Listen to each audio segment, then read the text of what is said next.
In this week's episode, we're headed to Japan to discuss the causes and consequences of the COVID-19 Olympics, two teachers' struggles to improve children's education, and Ali's foray into Japanese food. That's the sauce I drank. I didn't know what it was.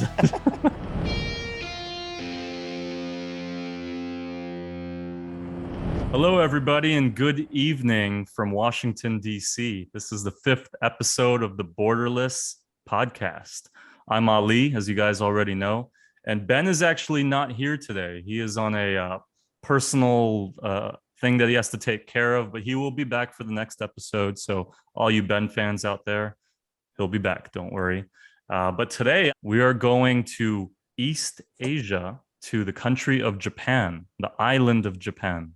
And we're going to talk a little bit about the Olympics. We're going to talk to a couple of my friends from Japan that I met during my travels back in 2018, like halfway through the travels. So you're going to get a perspective from the people on the ground in Japan. So I'm going to introduce them real quickly first. This is Udai, my buddy that I met in Australia. Say hello, Udai. Hi, brother. What's up? What's up, dude? And our other friend who I met through Udai in Osaka, her name is Kyoko. Say hello, Kyoko. Hi. Konnichiwa, my friends. Konnichiwa. We went to eat somewhere when we were in Japan, in Osaka. Yeah, we went to Kushikatsu restaurant. It's like fried vegetables and like fried vegetables, everything, pork, beef. And they make it like in front of you, like they cook it right in front of you. And it's like brown. It's like this kind of like fried brown, like no matter what they make. And yeah, with the sweet sauce. It's not the soy sauce, but it's a really like fancy sauce. that's the sauce I drank. Yeah. You drank it. I didn't even put it on the food. I just drank it like straight. Yeah. That's not for a drink. Just dip it. I thought it was like Coca-Cola or something. I didn't know what it was. I just yeah, it's kind of like the drug. Oh man, that was good food. That was good food. Osaka has the best food. Sorry, Tokyo. Osaka beats you at food. So if you guys could just tell the audience a little bit about who you are, where you're from, which we kind of know already, but specifically maybe where and like what you do in Japan, just a little bit about your background. Yudai, if you could start us off with that. Hi, my name is Udai. I used to be an English teacher for junior high school student, but after that I quit and went to Australia. And then I just met Ali. Now I live in Osaka. I'm still teaching English for college student, and sometimes I do a coaching to Japanese people. And our mutual friend Kyoko, I met Kyoko through Udai in Osaka when I was visiting him a few months after Australia. I came to see you there and stayed at your house and everything.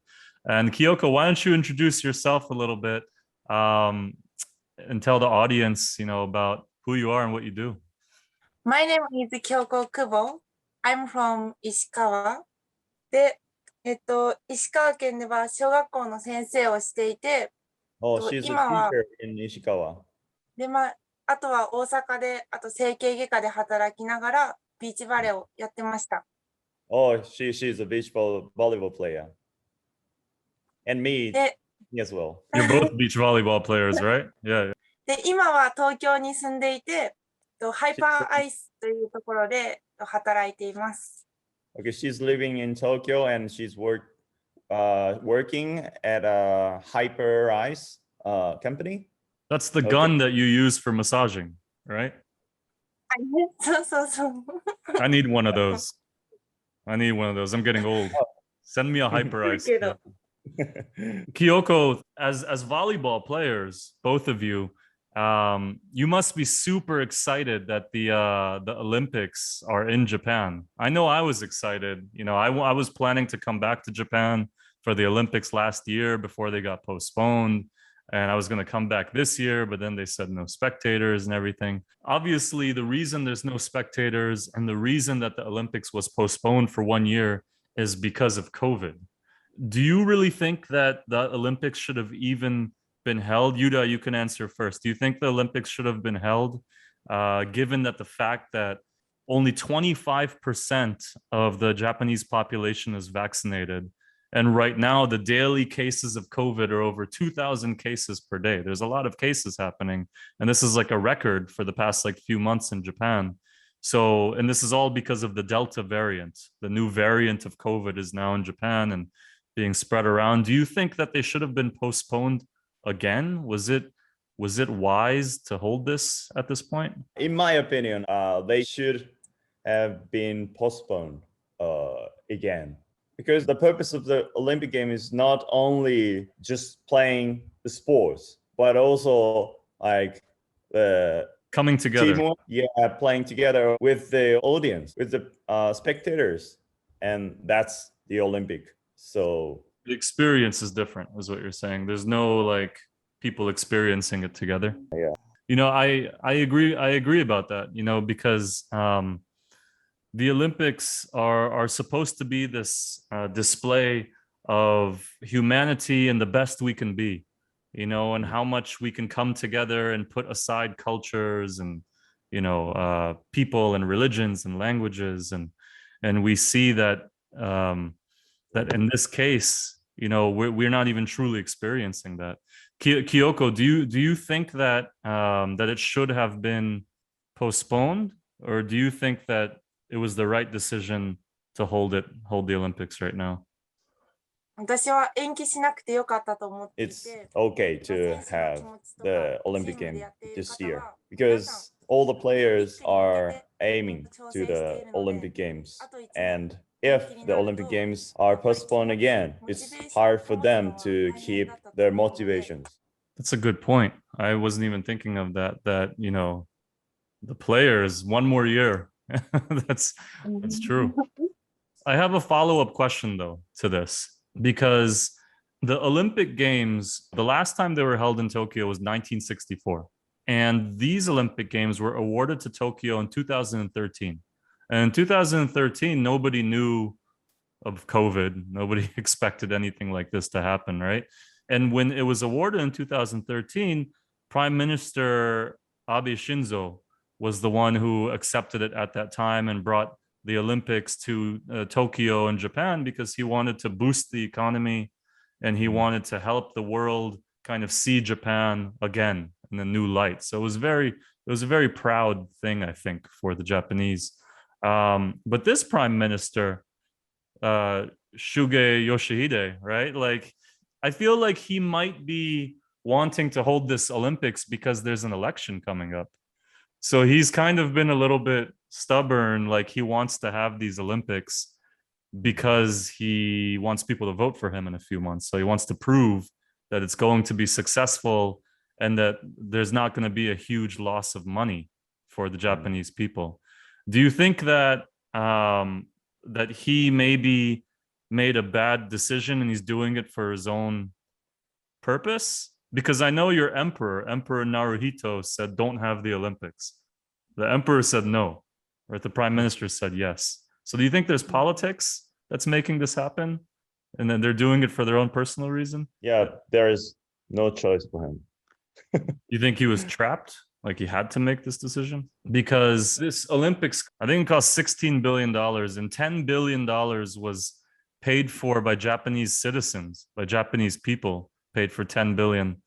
So at this point, after 8 years of building and spending $16 billion, is that why you mean like there's no choice? Like you just have to do it at this point? Like you have to finish it?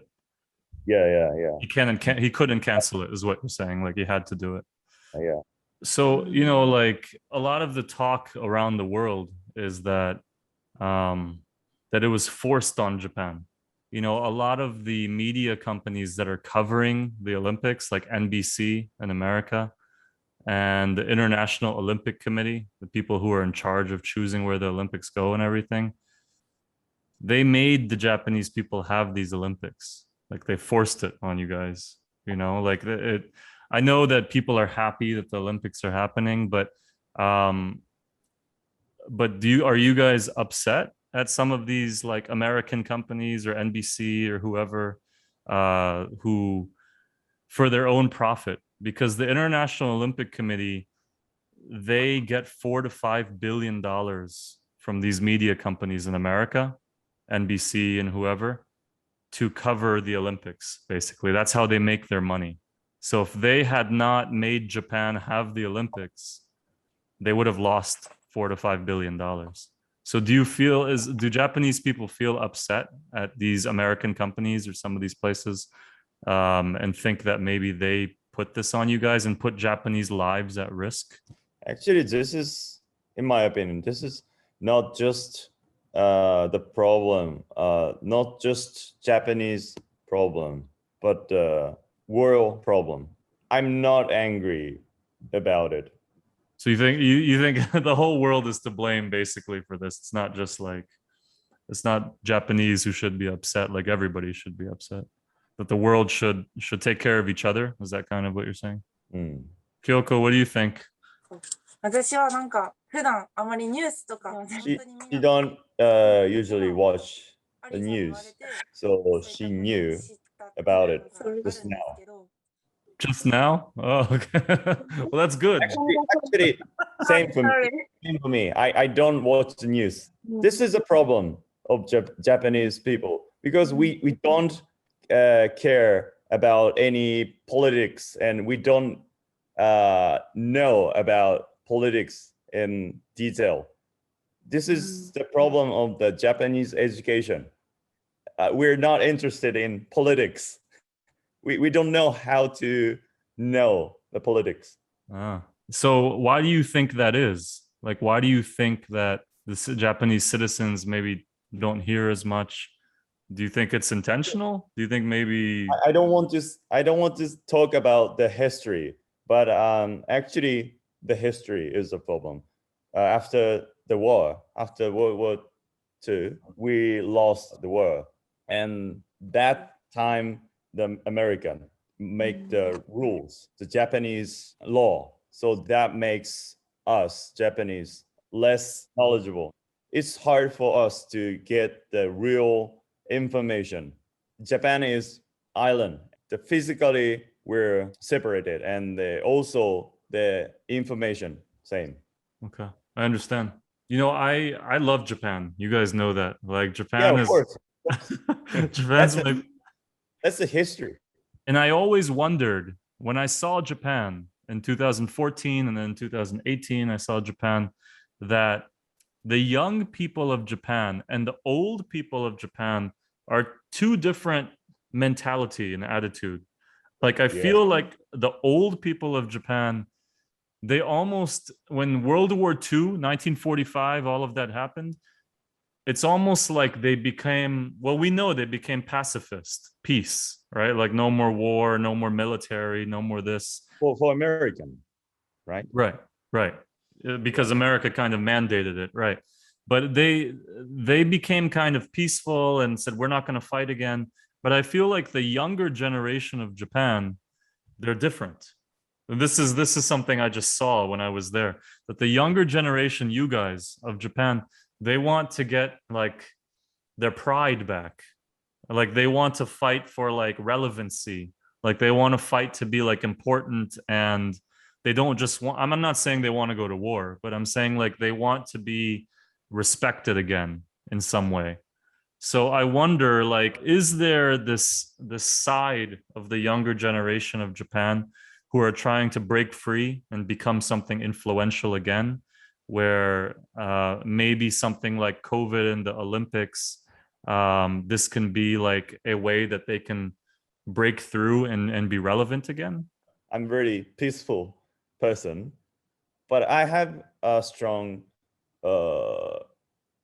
feeling, or I feel sometimes mission to change the Japanese education. So our young generation and the old generation is different. Our way of thinking of the happiness is be different. The style of the work is different. Yeah. You know, I think what my takeaway, what I'm learning from this is that there needs to be a little bit of change, like you're saying, in the Japanese education, maybe the Japanese people need a little bit more knowledge about their situation to make changes in their society. And we could talk a lot about Japanese society. That's a different radio show. We could talk about a lot of different things in an actual society of Japan that I saw in terms of like male, female, old versus young. There's a lot of where Japan has not modernized yet in their society. But I know what you're saying. And you guys are both teachers. So you guys both have the chance to really make some changes in education. なんか私が小学校の先生してた時は、 When she teaches, she always wished for children to have their own opinion and decisions. But it's hard for them to have their opinion because of the Japanese culture. Each student has their own ability, so different advantage. So for her, for Kyoko, as a teacher, the roots of the word of education is so pull out their possibilities from inside. So she wants to do that for children. Very nice. I know you can. You're sweet, so I know you can definitely do that. I think you can make them achieve their dreams one day. So I wish you luck with that, Kyoko. Yudai, do you have any final words before we sign off for today? Final words. Something wise, like hang 10 or something, So something wise, so a wise phrase that you have. No, wise person, just have my passion. But I'm always thinking the peace is everything. The life and the world is always complicated, but that's life, and it's very important to respect each other. And I want to improve us and our situation, our education, our politics, and the world. So collaborating and cooperating each other. We're all human, no difference. So we should help and support each other and make the world better. Beautifully said, man. Thank you. That's exactly the message that we need today in the world. That's exactly the message we need at the Olympics, and that's the message that you and I shared, when we met in Australia and then met again with Kyoko and Osaka. So thank you so much, guys, for being here today. That was wonderful. I think we all learned a lot, and that's it for today. So arigato. Yeah, arigato. And for you guys listening and watching, our next episode, we're going to a different continent. We are going to Africa again, to the country of Egypt. So we will see you from the capital city of Cairo in about a week. All right. Adios and sayonara. Sayonara.